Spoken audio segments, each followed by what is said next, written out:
मातुश्री दूध मराठा समाजाच्या 10% आरक्षणावर हायकोर्टामध्ये सुनावणी पार पडली। पुढची सुनावणी 4 ऑक्टोबरला होणार आहे।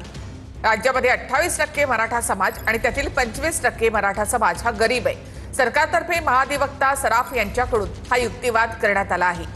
तर मराठा समाज मागास नाही, आरक्षणाला आव्हान देणाऱ्या याचिकाकर्त्यांकडून वकील संचेती यांनी हा युक्तिवाद केला आहे।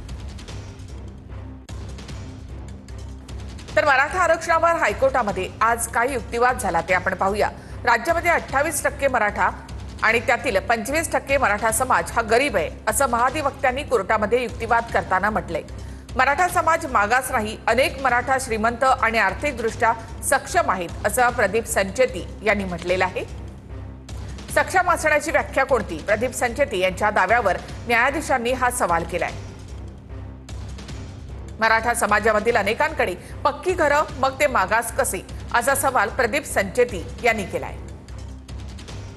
मराठा समाज मागास नाही हे पटवून देण्याचा वकील प्रदीप संचेती यांचा हा प्रयत्न होता। मराठा समाजाला आता 2 आरक्षण, कोणतं आरक्षण कायम ठेवायचं सरकारने निर्णय घेतलेला आहे का, असं न्यायमूर्ती घुगे यांनी म्हटलंय।